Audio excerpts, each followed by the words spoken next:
What is hope? Any ideas? Hope is also an action, something we can do. Hope can be waiting, trusting, looking forward, anticipating, all things that have been suggested by the answers we've just had. We hope that good things will happen, and we hope that evil things won't. And I did the 8-year-old test. I asked Fergus, my son, to test these questions, just to see what sort of things I might get. And he said, wanting something whilst waiting for it, which pretty much agrees with the suggestions we've had. Hope is something we do, and it is also a thing that is. Hope's a noun as well as a verb. It's something we can possess. We can have hope. We can hold on to hope. We can lose hope. We can find hope. And the hope that we can do all these things with can be confidence, it can be courage, it can be anticipation, it can be faith. And faith is famously defined for us in the Bible. So let's look at that.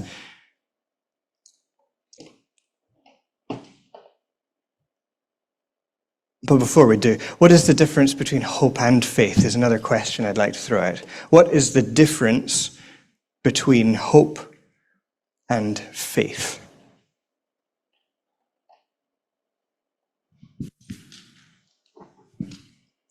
I did the 8-year-old test on this as well, so don't worry if you don't answer.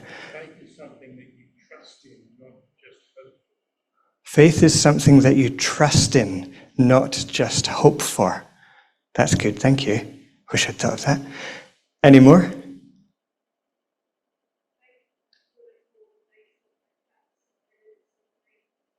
Faith is more based on facts, evidence, reasons. That is pretty much the direction I'm going with this. That's exactly what I hoped that other people would think. And here's the verse. Faith is the substance of things hoped for, the evidence of things not seen. And again, the 8-year-old test, the answer I got from Fergus was, hope is wanting and waiting. Faith is knowing something will happen and waiting for it, which I think I'd agree with as well. So when I'm answering this question, what is the difference between hope and faith? I'm saying one difference is knowledge. You hope for something that might happen. You have faith in something you have reason to believe will happen. I hope that my kids will grow up to be good and caring adults who are happy and fulfilled and loving and loved, people who have committed to the same hope that I'm talking about today. I hope that. And what I have faith in to that end is their characters and our family, in our community, people sitting in this room, in the principles that we're trying to pass on to them. And I have faith in the truth of the Bible message. And all of these little pieces of faith lead me towards a hope that my kids will turn out all right. I think that's a common hope amongst parents. We want our kids to turn out okay. But these items of faith give substance to our hopes. And in this seminar, I'm trying to give an impression of the hope that my community values. Speaking as part of the Salisbury Christadelphians, as a member of this denomination, I'd like to give an impression of the hope that we value. We hope that certain things will happen because we have faith in the character of God and in the Bible, which we believe is his word. Now, most of Hebrews 11, where that first quotation is from, is a list of people who showed their faith by the way they lived. Some of them suffered terribly, or they acted bravely, or they made painful sacrifices because they had a hope that was real to them. Later in the chapter, halfway through the list, without faith, it is impossible to please God. For he that cometh to God must believe that he is, that God exists, and that he is a rewarder of them that diligently seek him. We have to believe that God exists and that he does things. Now, these people, in the list of people of faith in Hebrews 11, believed that God had promised them something. And at the end of the chapter, these all, we're not even looking at the list. We can go and look at the list in our own time and see all these people and look at their individual lives and stories.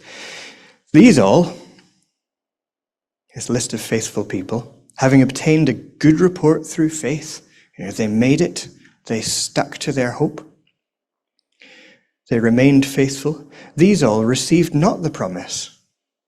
They didn't get anything. God having provided some better thing for us, that they without us should not be made perfect. The faithful people listed in Hebrews chapter 11 all died without receiving what they'd been promised from God, what they believed they'd been promised from God. And that is one indication to me, one indication among many, that, well, they're not alive now.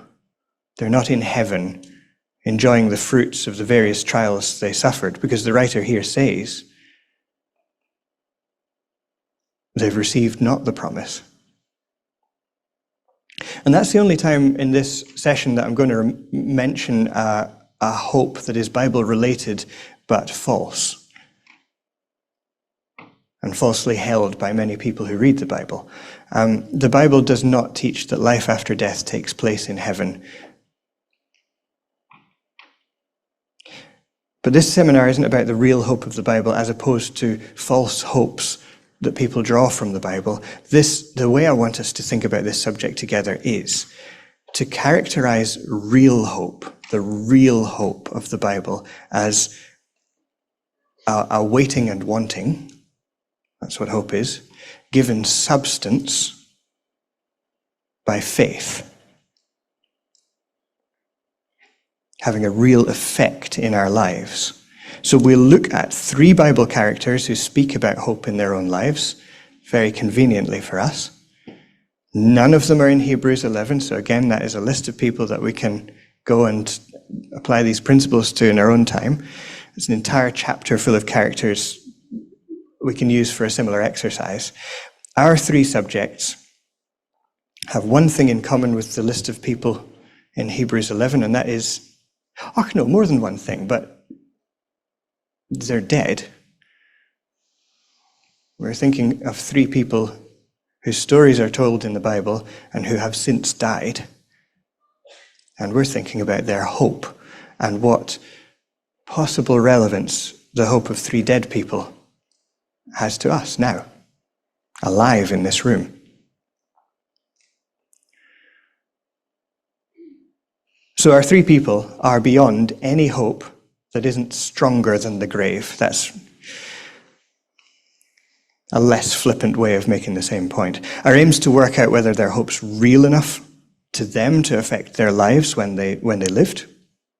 And we want to know whether what they hoped for was given substance by an informed faith. Faith and hope working together. And of course, we want to discuss whether they had a common hope. Each individual mentions hope. All right, is it the same hope? And if it is, can the same hope be made real in our lives? And we want to do all that in 5 minutes. Or a little more. And this is a thing that, I'm so sorry, this is a thing that people think about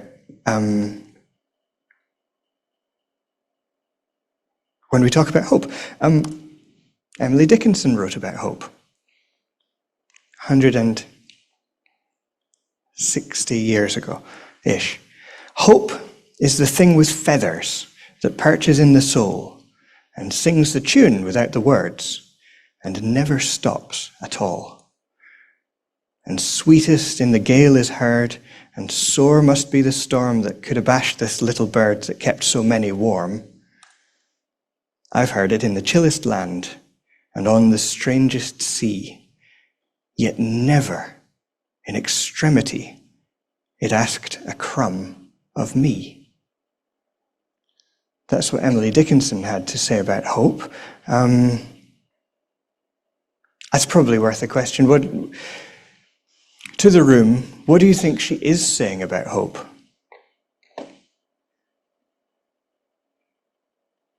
It's something that gives you something to live for, but there's not always evidence.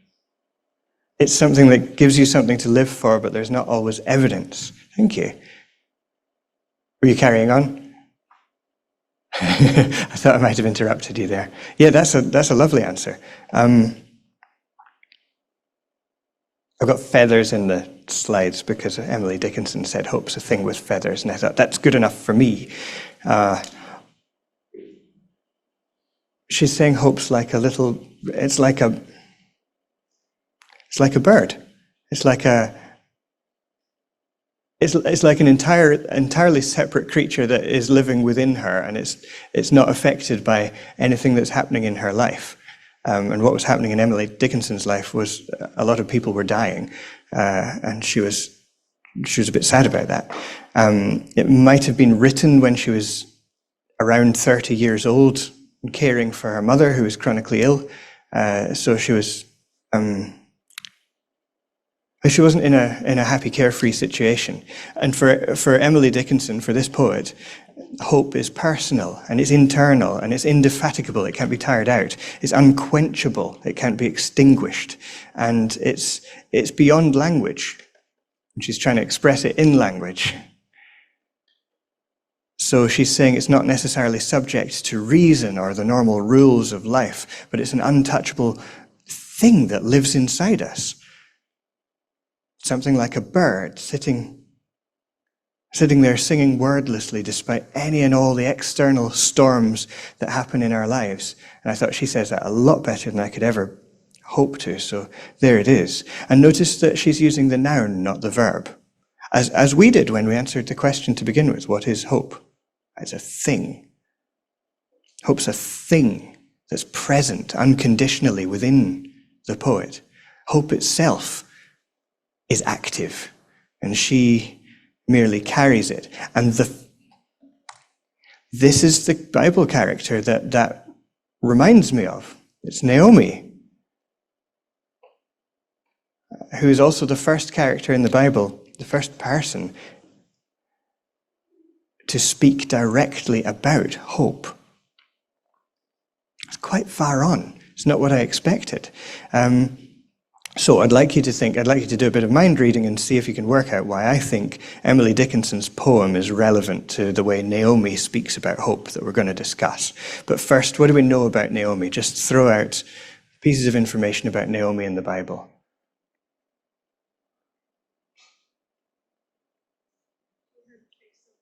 She had 2 sons, but not for all that long. Yeah, she had 2 sons, early or late in the Bible.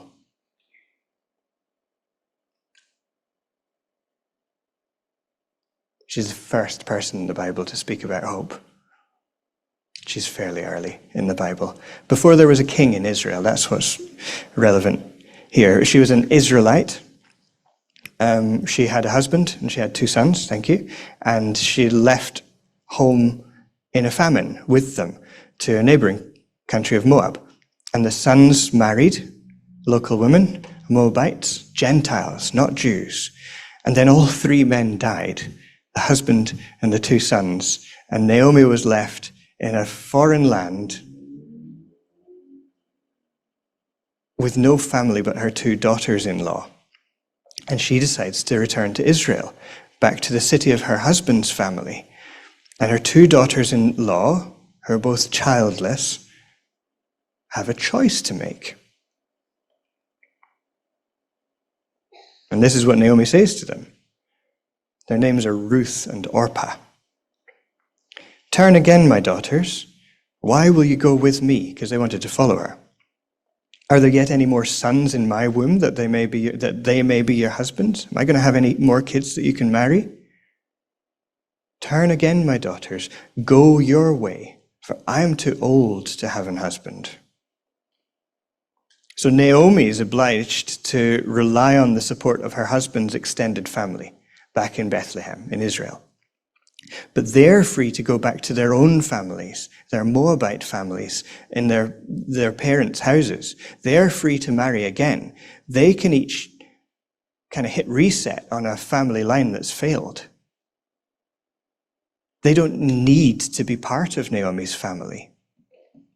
And one of them does go back. Orpah goes back, and Ruth stays with her, and that's the starting event of the book of Ruth. Oh, no, it's not. It's one of the main events in the book of Ruth. If I should say, I have hope, says Naomi, if I should have an husband also tonight, and should also bear sons, so he's dead, and she's probably older. Would you tarry for them till they were grown?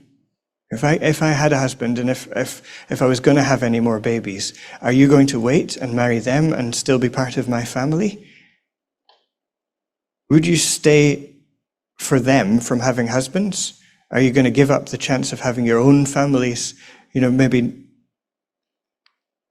you'll be too old to have children yourselves when, if I have any more kids and they grow up, you can't be part of my family anymore. Nay, my daughters, for it grieveth me much for your sakes that the hand of the Lord is gone out against me. Okay, so Naomi's thinking of God acting in her life. And for Naomi, hope is a thing that God has taken away from her.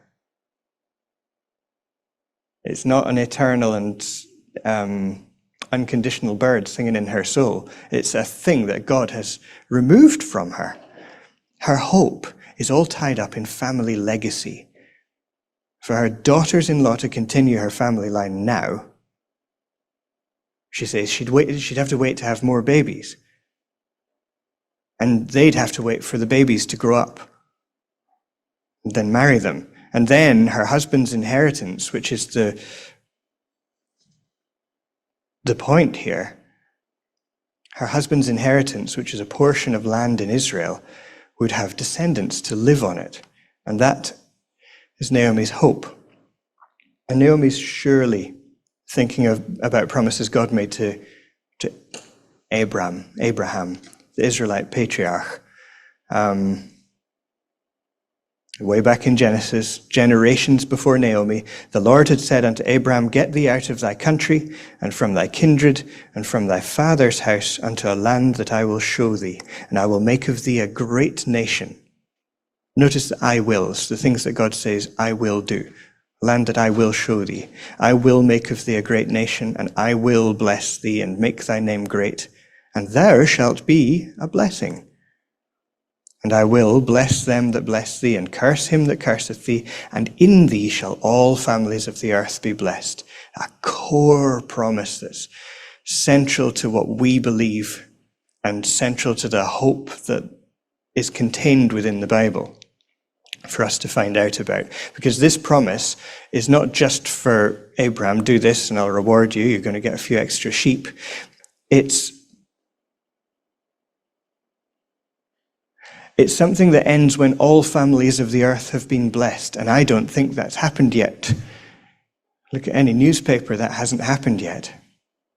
And centuries later, under Moses and Joshua, the land of Israel was allotted by family, portions of land, parceled out in response to this promise, and to later promises that God made to Abraham's son Isaac and his grandson Jacob. He kept on making the same promise and adding detail. Lovely thing to follow through the Bible. Because there's no spoilers here. These are promises that include all families in the earth, and therefore us. We're included. We don't need to be descended from Abraham to be included in these promises. And that idea of legacy and an inheritance that's a portion of land that's not going anywhere, that's kind of the opposite of us today. If we've got kids, we worry about whether we're going to leave them anything to inherit, or just a great big mortgage, and a lot of spiders. But for Naomi, a piece of land was assigned to her dead husband by law. And she needed descendants to continue his family line and inherit that land. It was there. It wasn't going anywhere. The human bit of that is the variable. If you die without descendants, you've got a problem.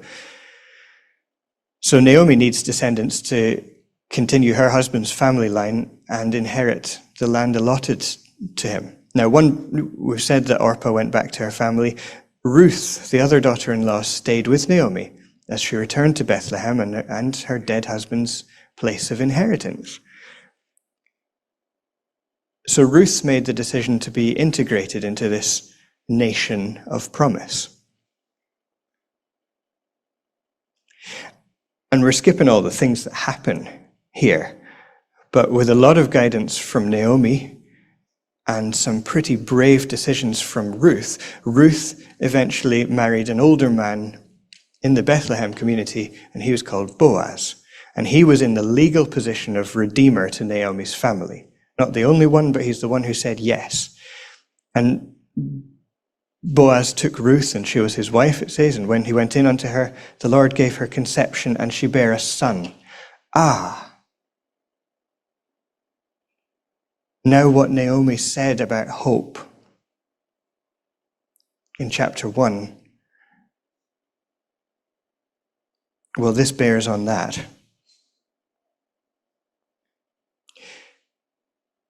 The inheritance that would have been lost would now go to Ruth's children, and she bare a son. So there we go. We've got an inheritance that's secure for another generation. And Naomi's husband's line would continue through Boaz and Ruth. And the woman said unto Naomi, so the main character, surely by this stage, is Ruth. Ruth is getting married. Ruth is having a baby. And the woman said to Naomi, okay, so we're thinking about Naomi. The woman said unto Naomi, blessed be the Lord, which hath not left thee this day without a kinsman, that his name may be famous in Israel. All right, so the women in Naomi's community are aware of the hope that was taken away and then given back to her. They're all thinking along the same lines. And the narrator doesn't even mention all the congratulations that must have gone Ruth's way for being married and then for having a child and for making a good match and securing her own future. We're directed to notice what the local woman said to Naomi, the one who isn't going to have any more kids. They understood that her hope had been returned to her in a most unexpected way. Now, this is still the woman speaking to Naomi about Ruth's child. And he shall be unto thee a restorer of thy life and a nourisher of thine old age. For thy daughter-in-law, which loveth thee, which is better to thee than 7 sons, hath borne him. And Naomi took the child and laid it in her bosom and became nurse unto it. And the woman her neighbors gave it a name. The woman her neighbors gave it a name, saying, there is a son born to Naomi. And they called his name Obed. He is the father of Jesse, the father of David. And Ruth's son Obed is to the community as if he were Naomi's. Ruth herself is no longer a foreigner. She's a full member of her new community, a community of promise through Abraham. And then the narrator gives us, the readers, the significance of this unlikely chain of events. The grandson of Obed is David, who's the second king of Israel, and who received further promises from God.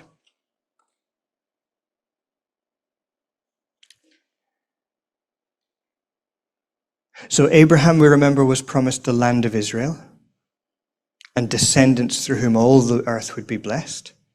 This is what King David was promised. King David, the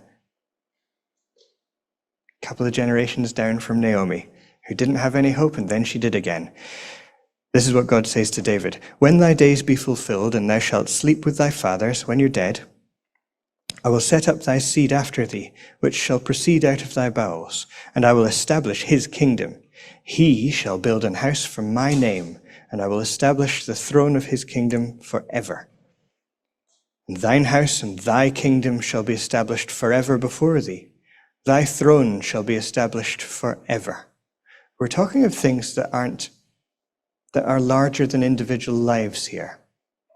King David was promised a descendant, a special descendant whose throne was going to be established forever. Now, just as all nations on earth are currently not blessed through Abraham, through Israel at the moment, there is currently no immortal king ruling the world from David's city, Jerusalem.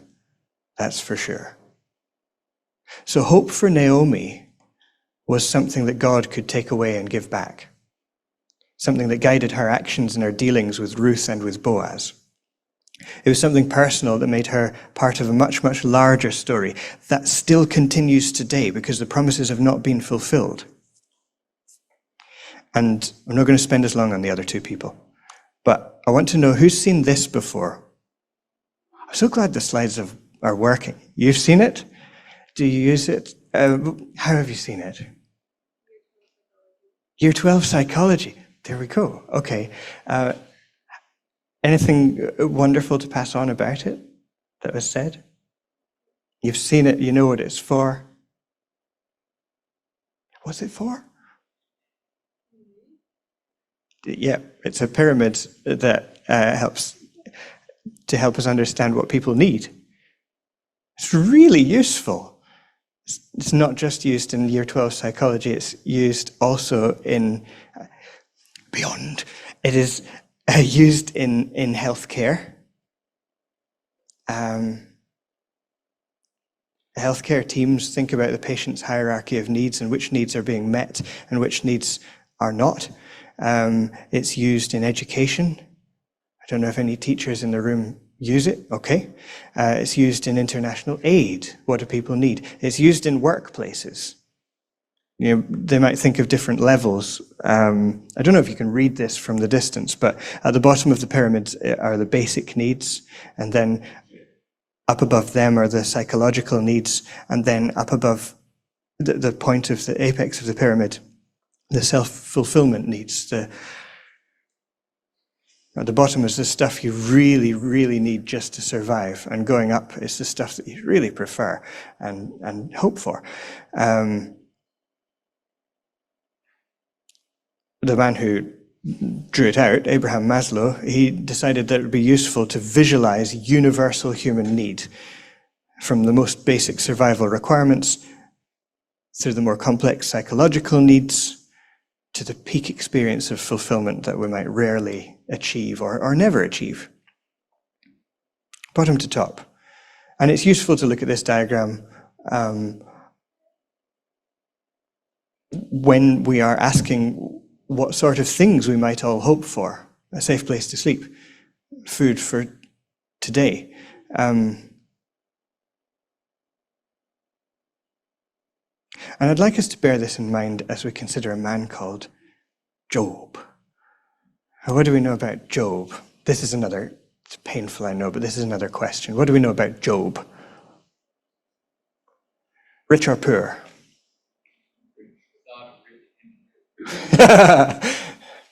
Started rich, ended rich. Someone knows the story of Job. Did he have good standing in his community? Yes.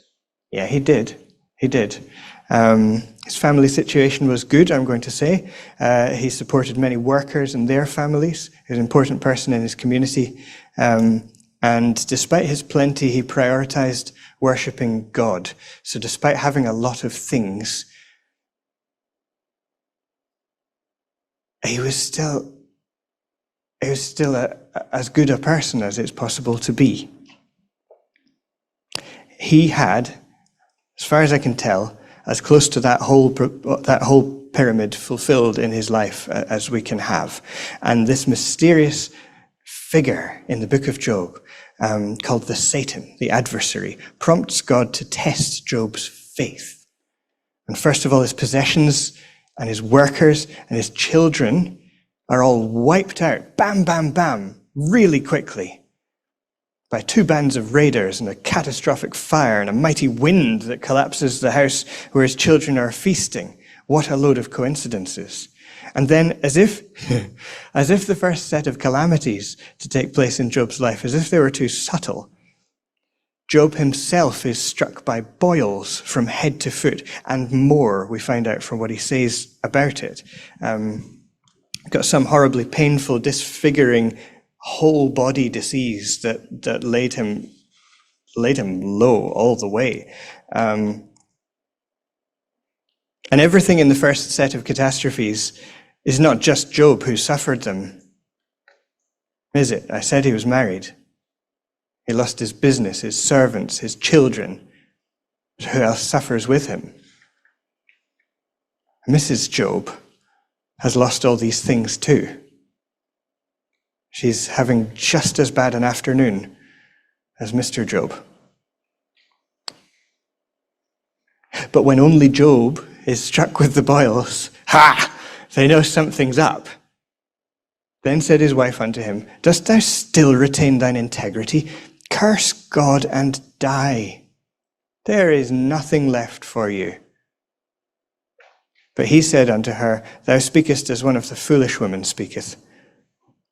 What, shall we receive good at the hand of God, and shall we not receive evil? In all this did not Job sin with his lips. Now that to me is marital cracks. And that's important because we're thinking about the Maslow's hierarchy of needs. And then Job's friends turn up to comfort him. And what happens is they spend the next 30 chapters telling him that they don't know what he's done wrong, but the misfortune is definitely a punishment from God for something he's done, and he'd better repent, okay?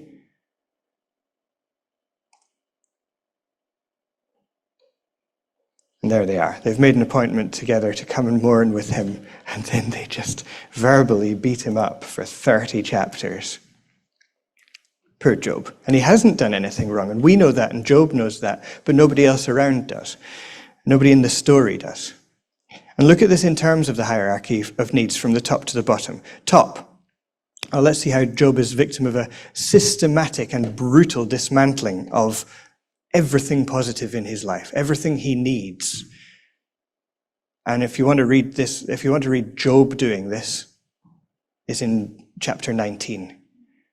He pretty much does this for us. This is what I've lost, he says. At the top, the self-fulfillment needs. He has zero chance of that peak level of deep creative fulfillment. On the next level down, the psychological needs, his esteem, his prestige has been shattered. He is no longer a community leader. All his accomplishments have been destroyed along with his possessions. A level below that, the belongingness and love needs. Well, Job's wife and friends give every appearance of absolutely despising him, because what he suffers must show that there's something wrong with him. And a further layer down, he's not secure, he's not safe, he's sitting in the dirt after raiders have killed his servants and stolen all his animals. He doesn't have those basic needs fulfilled either. And for the very lowest layer of the pyramid, the physiological needs of food and water and warmth and rest, he's sitting on the ground in the dust with boils all over him, scraping himself with a shard of pottery to get some comfort. He doesn't have anything in this pyramid. The whole thing has been just taken down. And it's this terrible situation that allows him, he's been freed from everything in his life that he needs. It allows him to question on behalf of all humans why God allows suffering, the problem called theodicy, and specifically why God allows his faithful servants to suffer. We can't possibly look at that today, but that's the background here. And that's the context in which we understand what Job says about hope. He says, chapter 19, God hath destroyed me on every side, and I am gone. and mine hope hath he removed like a tree. Now, removed there is quite gentle. Maybe it's tending towards the bland. My hope hath he removed like a tree. Or what he means, what he indicates is, other translations have plucked up or uprooted. It's something really savage. If his hope's like a tree with branches above and roots below, it's just been torn right out. I'm thinking of bad dentistry here, as well as violent gardening. Job's hope in God has been ripped out of him, roots and all. There's an ugly crater there. There's a devastation of broken earth where Job used to have hope. That's how he feels, under the impression that God's removed his hope. It's probably not too far off how Naomi felt in Moab, deciding, what do I do? Do I carry on living here in a strange land, or do I go back alone to my people, to my husband's inheritance? All Job wants at this stage is for God to tell him why this is happening and then release him from his life, release him into death. But in the same speech he says, I know that my Redeemer liveth, and that he shall stand at the latter day upon the earth. And though after my skin worms destroy this body, yet in my flesh shall I see God. It's like a different person speaking. It does actually look to me like hope. From somewhere beyond the hierarchy of needs that has been so utterly dismantled in front of us, Job identifies this core of resolve that's not tainted by any of his misfortune, any of his sufferings. He believes that God will send someone, and that someone will perform the role of a redeemer. I know that my Redeemer liveth. Job wants to be redeemed in a way corresponding to how Boaz redeemed Ruth and Naomi. This might be the last question. What does a redeemer do? Suggestions, please. What does a redeemer do? He redeems.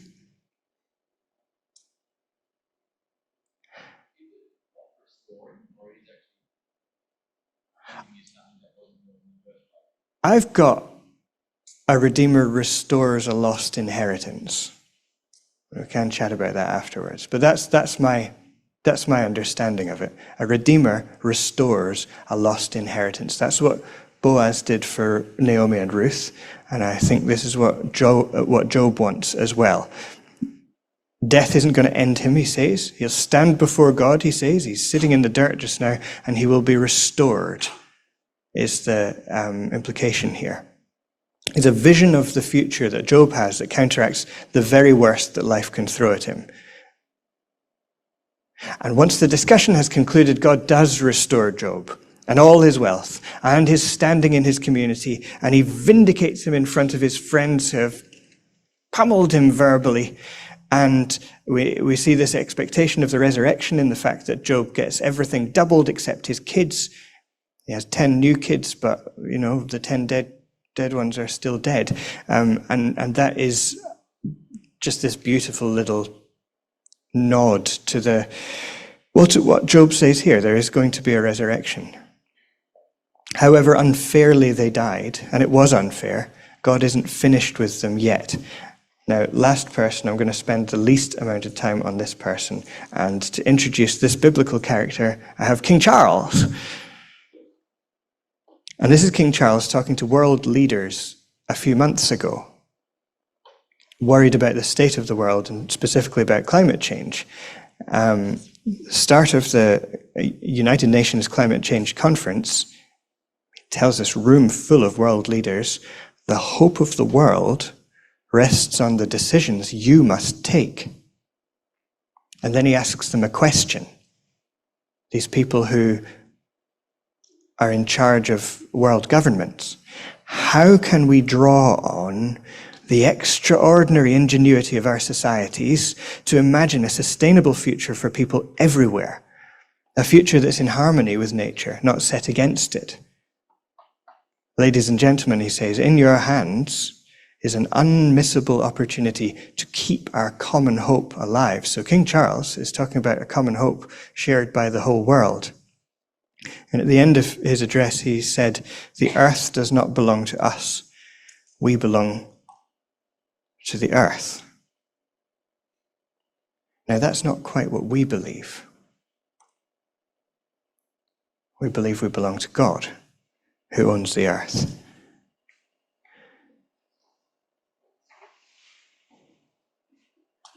And this is our third and final biblical character. Someone whose job it was to take a great big step back and put everything into context. And that's why I've got King Charles taking a great big step back and saying, right, okay, we're talking about world hope here. How can we do things for the world? King Charles speaks about hope in terms of the preservation of this world now from the destruction that we humans are causing. He's not talking about personal hope so much as generational, societal, international hope. That's what King Charles is interested in there. He knows, I think the guy knows when he's speaking that he's not going to live to see the results of the action that he's so passionately advocating. And that reminds me of the Apostle Paul, that step back and look at the huge picture. Oh, really quickly. Okay, what do we know about Paul? Early or late in the Bible? I have two lates. He's late in the Bible. He's almost the end of the Bible. He says some really important things before the Bible finishes. He's one of the ones who passes things on to us. That's his job. Paul was a Jewish lawyer in the first century who was waiting for the person who would fulfill God's promises to Abraham and Isaac and Jacob and David. And he knew that this individual would be anointed by God to sit on the throne of David in Jerusalem forever. All the things we've read, ruling a kingdom in which all nations on earth were blessed. And the Jewish term for this individual is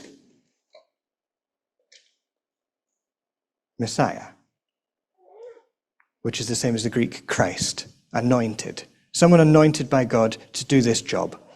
And like most Jews of his time, Paul did not believe at first that Jesus was the Messiah who had been promised.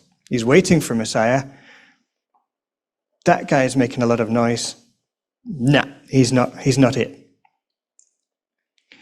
But after Jesus was crucified,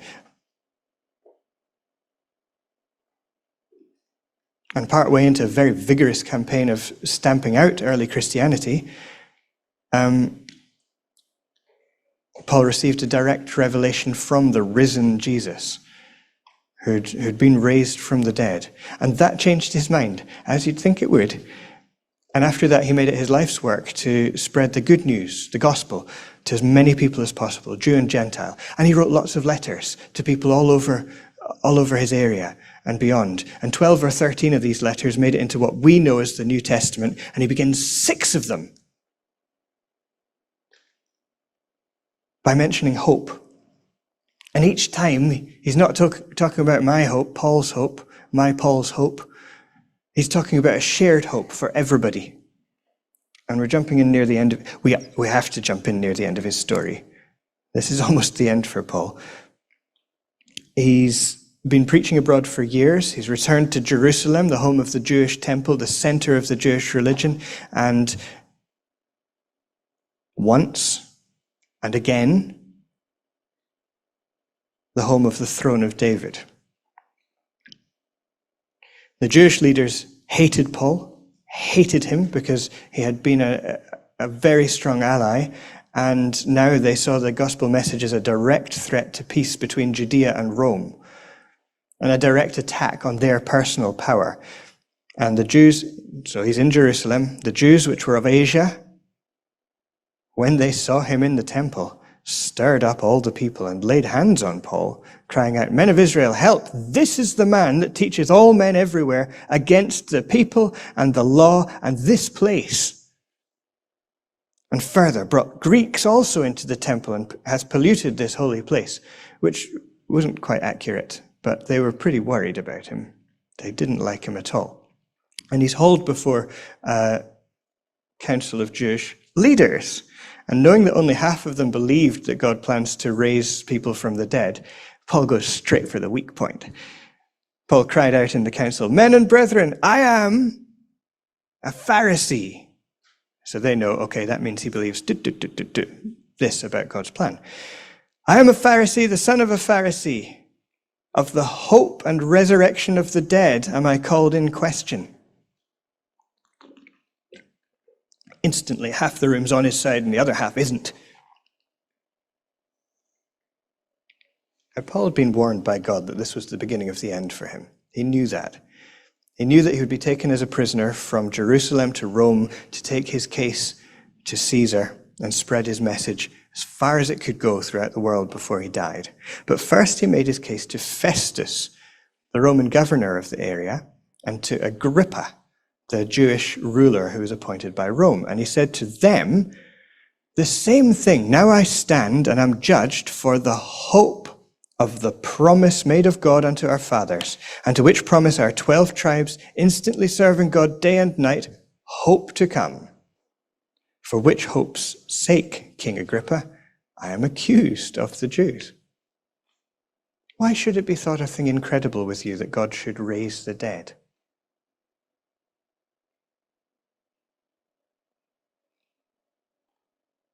Paul zeroes straight in on the reason for his imprisonment, his hope. The hope he's preaching is of resurrection from the dead and of Messiah on the throne in Jerusalem, and Messiah's name, Jesus. But for that to take place, the relatively comfortable relationship between Rome and the Jewish leaders would have to end. And they don't know the scale of this. They just know, oh, hang on. Now, if this is going to happen, that's what it means for me right now. See the contrast there between the all-encompassing hope that's beyond individuals that Paul is talking about, and that very inward focus on, hang on, I'm not going to be as rich. I'm not going to have the power. Things could get sticky for me. Agrippa and Festus were not convinced by Paul, but they didn't see him as a direct threat to Roman power in Judea.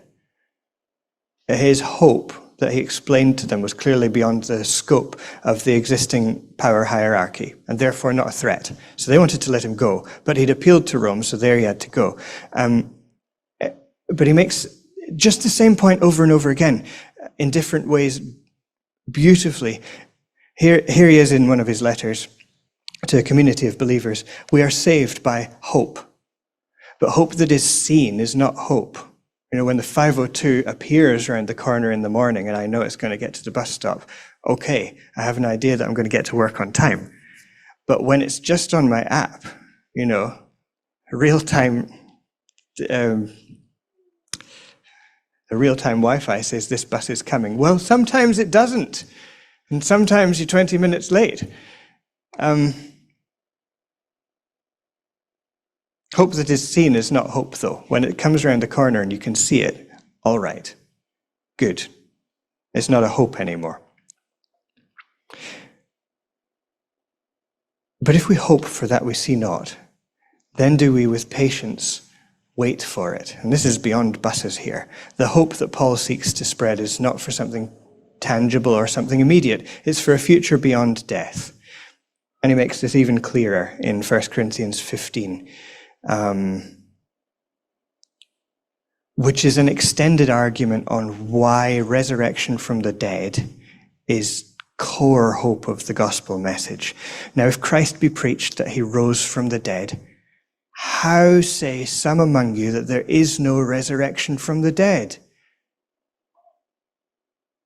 But if there be no resurrection of the dead, then is Christ not risen? And if Christ be not risen, this relentless logic, then is our preaching vain, and your faith is also vain. So what are you talking about? And on, then they also which are fallen asleep in Christ, and again, note this use of fallen asleep to mean dead. The implication is you're going to wake up again. then they also which are fallen asleep in Christ are perished. They're not going to wake up if the resurrection isn't true. If in this life only we have hope in Christ, we are of all men most miserable, he says. If the hope isn't bigger than our current lives right here, right now, if it's not bigger than Maslow's hierarchy of needs, then it's not a hope. Because the hope that we're talking about today is a hope that guarantees nothing now and everything beyond death. It offers a security that Job understood, on the ground with boils all over him, where everything can be taken from us. And we can still know that our Redeemer lives. If we subscribe to Paul's hope, we have an inheritance that cannot be touched by death. Now, towards the end of Paul's life, the communities that he helped to set up, to spread this knowledge of the hope. Remember, faith is hope with a bit of knowledge behind it. Well, the members began to die. So he set everybody up with this hope of Jesus coming back to rule from Jerusalem, and then it hadn't happened yet, and the members of the communities started to die, and he responded to that in a letter again. Some of these people had been expecting Jesus to return and rule straight away, and he offers them this comfort. I would not have you to be ignorant, brethren, concerning them which are asleep. Again, sleep for death. That ye sorrow not even as others which have no hope. For if we believe that Jesus died and rose again, even so them also which sleep in Jesus will God bring with him. So the real hope of the Bible, well, this is the summation of what I think we can learn from these three characters. The same comfort applies to us. The real hope of the Bible is something based on knowledge of what God promises. And it's a hope that changes the context in which we live. It is something personal. I think Naomi and Job would agree. And Paul.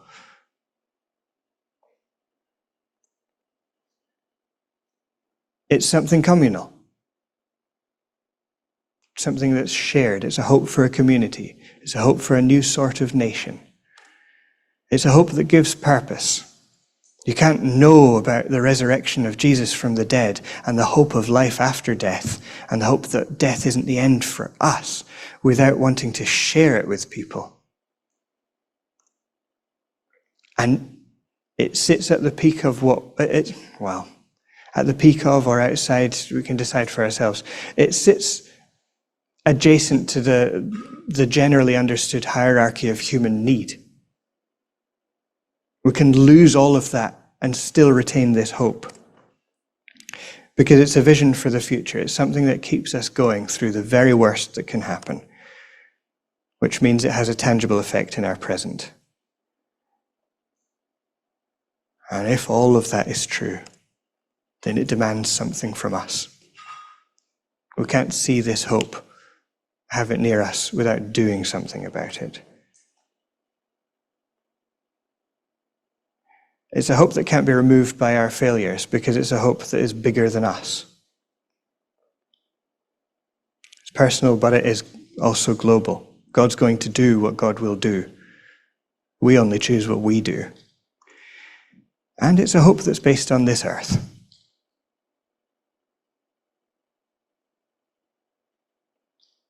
On a king ruling from Jerusalem over a peaceful world.